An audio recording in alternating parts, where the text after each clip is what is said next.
I need to hear you on the best story of the weekend. Golf Jesus? Yes. It's so Tommy Fleetwood won. And Red, come here, boy. Come here, buddy. I can't remember ever, and I've covered golf for a minute now, a scenario where there was an English player that had more genuine support stateside than Tommy Fleetwood. And yeah. I just, it's amazing. Normally, you go back through eras of the different Euros, and there's guys that played a fair bit here that people certainly knew and liked, and whether it was, back in the day, like Seve was different, so much charisma and so much juice, multiple major champion. But I think about like more recently, certainly Monty was not anyone's favorite. Like Westwood's a guy that played here a lot, people knew and liked, but kind of similar, like didn't win he won in the States, but while he was like you're fine, like sure, go Lee Westwood. People like him, but Tommy's got, come on Tommy, like he's cheered for almost like he's an American, which will not be the case in September at Bethpage. He would smile and be the first to just nod his head, and he understands full well that all of that love and support that he got along the way, whether it was coming up short in fifth major in Hartford or in Memphis. Travelers. That he was like, people were trying to push him across the line in Atlanta yesterday. And so he's as good a guy as you think. He's charming. He can, for those that know, like if Gordo were here, what does he call him? What is it? Flusher? Not Hall of Fame flusher. What's the term?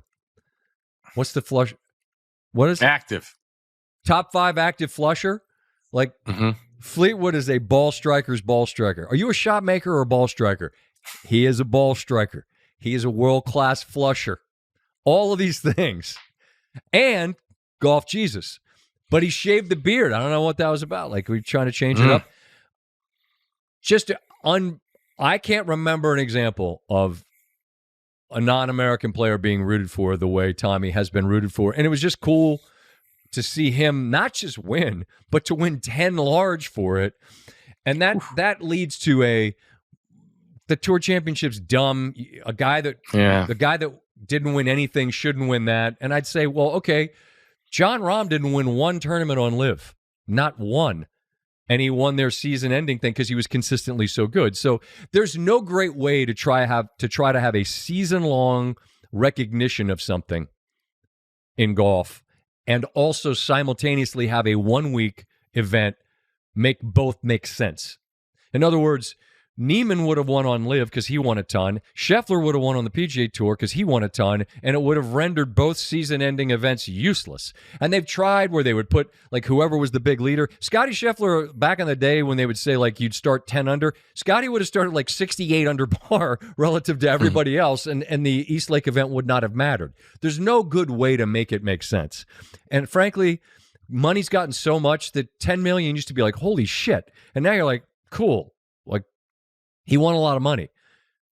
But this is not a money play. This was a people were rooting for Tommy thing, and I'm thrilled for the guy. Yeah, I haven't wanted somebody to win something as bad as I wanted him to win yesterday. I got super emotional watching him. You just saw his face when that puck goes in.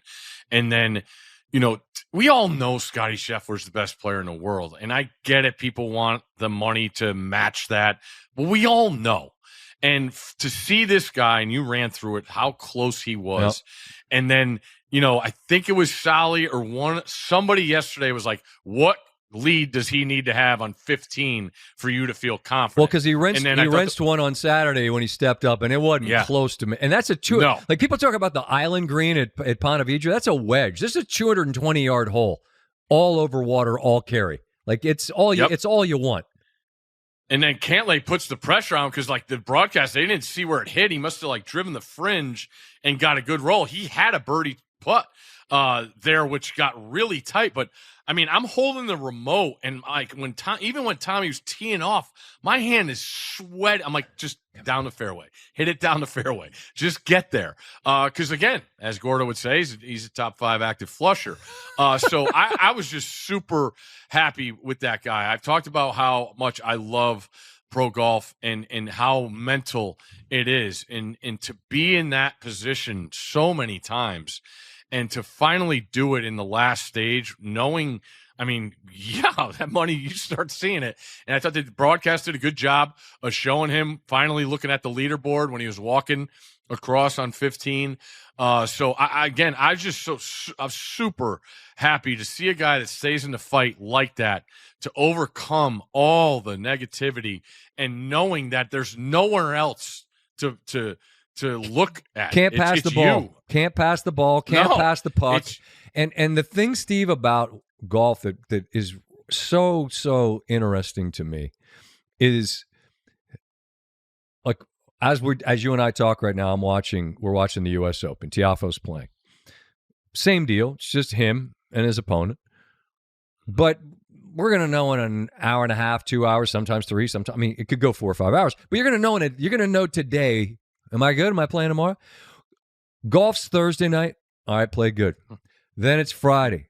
Now we get rid of half the field. Now we go to the weekend. Now, if you're carrying the lead, you're in the press. Tommy, when are you going to win? What's it going to take to win? What are you going to be dealing with? You're answering these questions.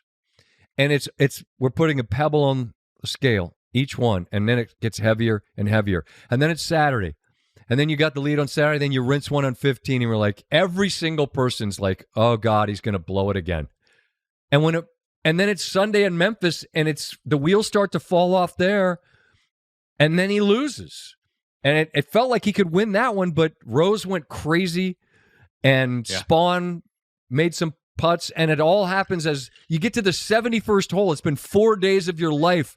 You're trying to break through, and then at the very last moment, as it did in Hartford and as it did in Memphis, it goes wrong.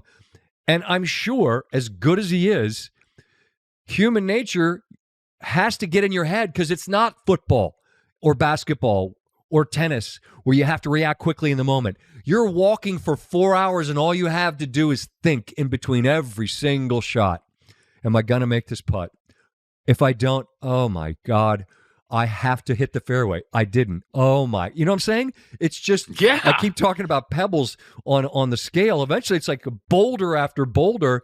But he yesterday didn't blink. And, on 18, it's a par 5. He's not going to hit it in the water.